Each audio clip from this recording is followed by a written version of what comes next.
Welcome to Within the Frame, where we bring the most pressing issues across the globe into focus. I'm Kim Mo-kyun.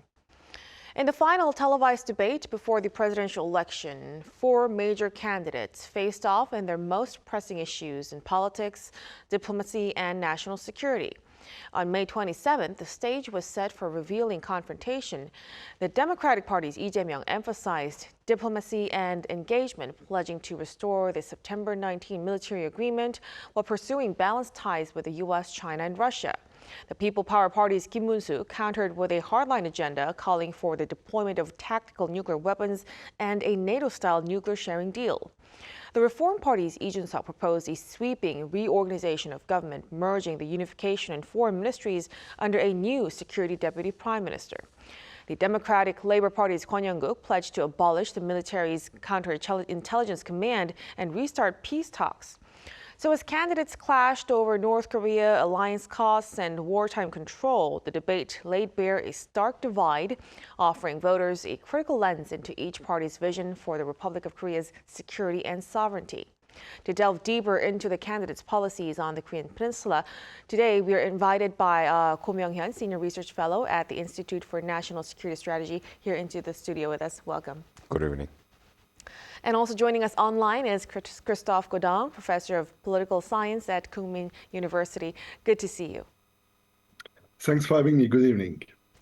So let's start with Dr. Go from the big picture. So just yesterday, the final debate was held among the four candidates, focusing on security and foreign policies. What stood out for you the most in terms of how they laid out their priorities? No, I think it was very interesting to see that there's finally some sort of a consensus among the disparate political candidates. I mean, it wasn't really explicitly said. Clearly, the debate was very antagonistic, and there's very intense moments during the debate. But nonetheless, reading between the lines, what emerged was an implicit consensus, which is the absence of a criticism about the alliance between South Korea and the United States. And this is very interesting because Korea, as you know, is highly politicized, and there are polarizations in many different areas in the society, and especially in politics. But surprisingly, when it came to the most important, perhaps the most important issue in South Korea foreign policy, which is the alliance with the United States, the traditionally critical political parties such as the Minju Party and the Labor Party, they tend to be very critical of the alliance. But this time around, there seemed to be a broad consensus that the alliance with the United States is needed and also beneficial to South Korea. And we have to bear in mind that the alliance that the way it stands today is facing fundamental changes because President Trump, after he returned to the White House for the second term, came back with an agenda of transforming the U.S. traditional alliance structure that the United States has with its allies. So despite this, the upcoming challenges, apparently the political forces are fine with it. So there are clearly differences in different areas, but when it comes to the most fundamental questions, I was very gratified to see that there was a consensus. So as Dr. Go mentioned, four candidates have pledged to, pursue pragmatic diplomacy in regards to the U.S. and the South Korea alliance and stress its importance. But critics actually argue that they failed to present specific blueprints about this. Professor Godang, how would you assess the candidates' diplomatic and security pledges? In fact, as Dr. Go mentioned, in reality, there is a connection between the antagonistic style of the debate and the relative consensus that emerged. Because in reality, what we saw yesterday evening is that the three main candidates at least agreed on the necessity of a close alliance with America because there is no plan B. This is why their style of debating was more confrontational, because they were trying to distinguish themselves from one another, while in reality, as Dr. Go mentioned, they agreed on what I think to be the most important element in terms of foreign policy, that is this American-Korean alliance. That being said, I wouldn't be too harsh on candidates for the lack of a specific blueprint, as you put it. Because the problem with an alliance is that an alliance is like a marriage. You need to be two. And the problem is that in this case, the partner in this alliance is Trump's America, which is not the America we used to know. It is a very unpredictable America. So what I found to be very interesting yesterday is that all candidates were trying to find a way to navigate in this world that is becoming more and more dangerous, more and more uncertain. However, could I be more specific about what needs to be done in a near future? Probably not, because all of this will depend on the stance Trump's America is to take. And as we've seen with tariffs, as we've seen with the war in Ukraine, as we've seen with many different issues, this stance is to change day by day. Mm-hmm. So, like you said, it's really true that everything's unpredictable depending on Washington's next move. But it's a good thing that we have. It seems like we're on the same page about the importance of the U.S. and South Korea alliance. Now let's dive deeper, into inter-Korean policies, Dr. Go.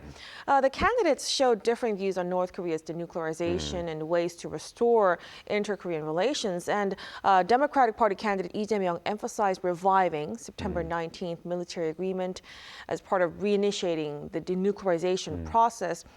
What kind of challenges do you think need to be overcome to make this happen?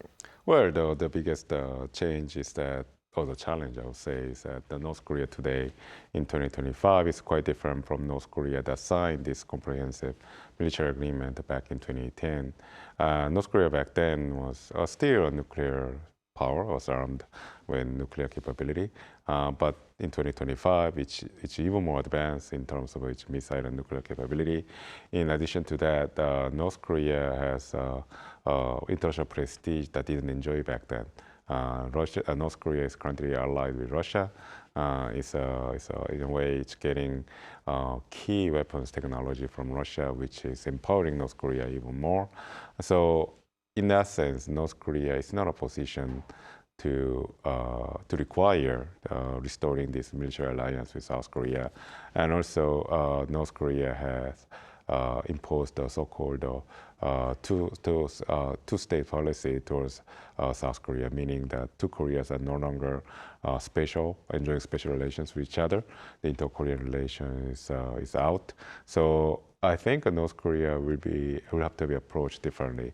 It's no longer about going back to the status quo that the two Koreas had back in 2018. So in that sense, it's not just about going back to square one and then rebuilding confidence with each other.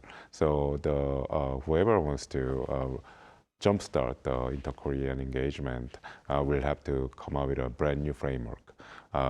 We don't empower North Korea. That's very confident right now. Has a strong desire to highlight its nuclear capability. So in that sense, I think it will be difficult to approach such North Korea with the traditional approach emphasizing inter-Korean special relations. So in that sense, South Korea will have to approach North Korea with an international angle. So cannot approach North Korea by itself. We'll have to, in partnership with our important ally, which is the United States, but also count with some sort of a backing, not just from the United States, but also from China, Japan, and other partners. Right. Definitely the situation has changed a lot in Pyongyang.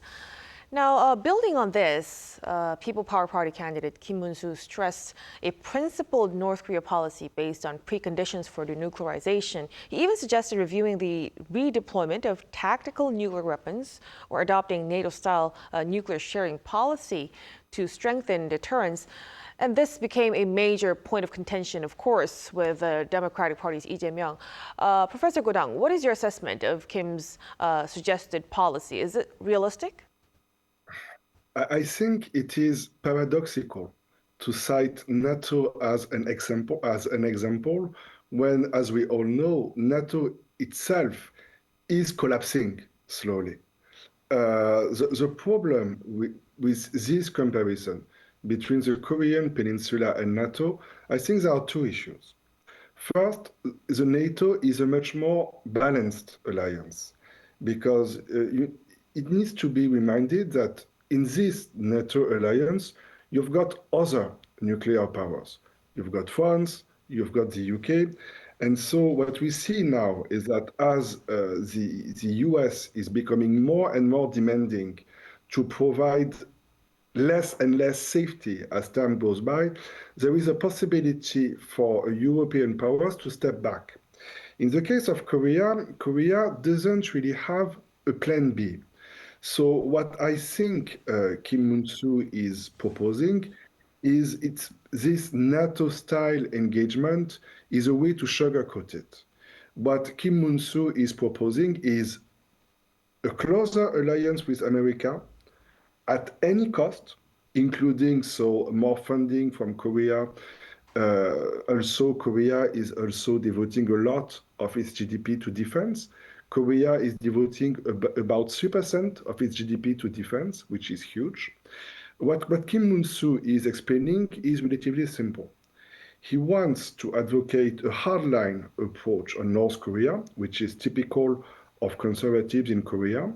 And in order to do so, he wants to stick as closely as possible to Trump's US, basically at any cost, because he doesn't see any alternative. I don't think the parallel with NATO is very accurate. It's mostly, I think, a campaign move in order to make it look better than it is. It is mostly about funding new forces in order to strengthen ties with America, which is possible, but which is, of course, as you can imagine, expensive and also risky given how unpredictable Trump's America is. Right, so we can't really put all eggs in one basket with the second Trump administration, of course. Now, Professor Godang, let's also turn to structural reform proposals as well. Reform Party's candidate Lee Jun-seok proposed merging the unification and foreign affairs ministries and appointing a deputy prime minister for security to oversee diplomatic affairs. How would this merger affect the consistency and flexibility of domestic and foreign policy strategy of Korea? I think it will be a huge move, not only practically, but also symbolically. Because now in Korea, somehow you've got two ministries of foreign affairs. One for foreign affairs, as everywhere, and another one so especially devoted to unification. If this ministry for unification were to disappear, it will mean two things. It will mean that first, unification is not an objective anymore. And second, that North Korea is to be treated as any other state, that the North Korean issue is not to be discussed and analyzed separately, but is only to be understood within the more global frame of world politics. It will be a very interesting move to be made, because it will also mean a change of generation. I think here the main difference between Lee Jun-seok and both main candidates is a change of generation. I don't think that for a 40-year-old like Lee Jun-seok, reunification carries as much significance as people like, for instance, Lee Jae-myung or Kim Moon-soo, who have grown up in a world where the pain of separation was still felt, very, very harshly. It will be, I am not advocating for or against it, but what we can say at least is that should the Ministry for Unification be absorbed into a larger structure, it will represent a tremendous symbolic move. It will mean that Korea is not to be reunited in any foreseeable future, that it is no official political objective anymore. It not only carries shift in bureaucratic power, but also it's a very symbolic move and message to North Korea as well. Now, let's also touch upon the military oversight.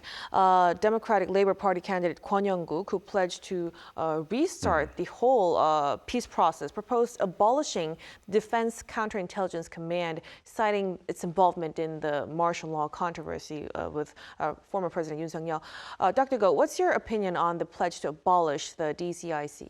I think it's excessive. The reason is because the involvement of the Defense Counterintelligence Command was limited to the commander in charge of the organization. It wasn't the involvement at the organization level. There's been resistance within the organization as well. So in a way, what the candidate Kwon is proposing to do is a form of collective punishment.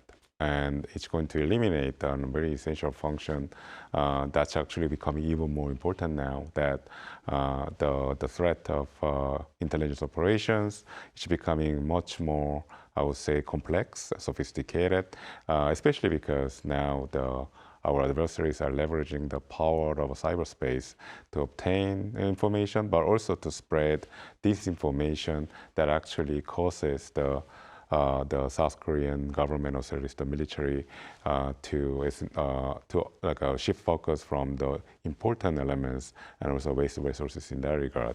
So I think this is, again, is excessive, and I think, but at the same time, there's some need for reforming the DMIC because its involvement in the martial law is actually problematic. Clearly, there should be some sort of a retraining that raises the awareness of the political neutrality among the high-ranking members of the military command.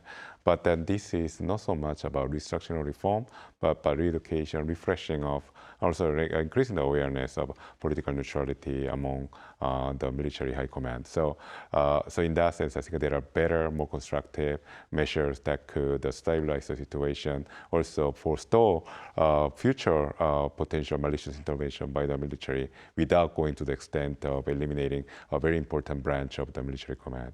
Right, so there's a need for reform, but abolishment is kind of too harsh. Now let's zoom out a little bit to alliance management. The candidates also expressed differing opinions on the issue of increasing South Korea's share of defense costs for U.S. forces Korea. And notably, PPP's Kim Moon-soo left room for a possible increase. Professor Go-dang, how effective do you think are the proposed solutions to this cost-sharing issue under the next administration? At least the proposal of Kim Moon-soo is logical because he wants to strengthen ties with America basically at any cost. And Trump's America is getting more and more demanding. So if you want to strengthen ties with Trump's America, one sure thing is that it's going to be costly because Trump's America is more and more business-oriented. So it is not about defending democracy anymore. It's about defending American interests. And second, Trump's America is more and more isolationist, more and more self-centered. So Trump will not do anything he doesn't think to be in America's best interests. So candidate Kim needs to be given credit for at least his policies being cohesive. However, that being said, Korea is already spending a lot on its defense. As I said, about 3% of the GDP, which is huge. In the OECD, you've got very few countries who spend more, for instance, Israel, and Israel is in a war situation. Korea is one of the very last countries on earth with a mandatory military service that lasts about 2 years. So again, that's a huge effort that is being asked to the Korean population. So it is probably a bold move, but it is not a free one. Especially, you need to keep in mind that Korean budget is also running a deficit. So, military expenditures can only be funded either by worsening the deficit which we cannot really do, or by borrowing money on international markets, which is difficult because the won is very low as a currency, or with increasing taxes. Money is always the enemy here. It definitely is a very sensitive issue in the nation right now. Well, staying with these alliance dynamics, among Lee Jae-myung, Democratic Party, Lee Jae-myung's foreign and security pledges, the plan to reclaim wartime operational control, also called OPCON, stands out. So, Dr. Go, if this OPCON transfer actually occurs, what kind of changes might it bring to this whole Washington combined defense structure? Well, it's not really news that the United States and the South Korea are working together to transfer the wartime control of the South Korean forces. South Korea already has repossessed the peacetime control of its own forces, but what's left out is the wartime control, and it's been worked on, planned about for a long time. So we already know the basic blueprint of South Korea, U.S. joint forces after the wartime of OPCON transfer has taken place. So, for instance, currently the two forces are they're subject to the same command and control chain called the Combined Forces Command, and that's going to change the name to Future Forces Command. But then the material change will be the change of who's going to be in charge of these combined forces. Under the Combined Forces Command, the Supreme Commander is a U.S. general, the commander of the U.S. Forces Korea, USFK. But after the transfer of the wartime OPCON, operational command control takes place, then the Supreme Commander is going to be a Korean general, and the U.S. general is going to be the second in command. So that sounds symbolic, but it has a substantial implications, because there are some concerns that such a change could mean the reduction in the combined strategic capabilities of the two forces. Because if a U.S. general is in charge of the combined forces, then the U.S. general can muster the might of the strategic capability of the entire U.S. military, whereas if the Korean general is in charge, there's a possibility that the strategic capability could be limited to what's available in the Korean theater. So in order to essentially address that concern, South Korea and the U.S. have been jointly investing in increasing South Korea's own strategic capability, such as the kill chain capability, as well as the massive punishment retaliation capability with more long-range strike capability, as well as the more sophisticated in the ISR, or like the intelligence, surveillance, and reconnaissance capabilities. So the preparation are being made. So if indeed change takes place in the next 5 years, I think the two countries are much more better prepared than ever before. So I think the concern is not that great at the moment that such change could affect the defense posture negatively. So it definitely would deal a big blow, but not necessarily. Which is a big change, but it's not really a blow, I would say. Yeah. Yes. Okay. But as of now, we think we will have to wrap up our discussion at this point. We're running out of time. Thank you so much for your time and for your insights tonight, Dr. Go. My pleasure. And Professor Gudang, we appreciate it. Yeah, a pleasure always. And that'll be all from us on Within the Frame. Be sure to tune in again next time as we continue to explore the stories that matter. Till then, stay informed and engaged.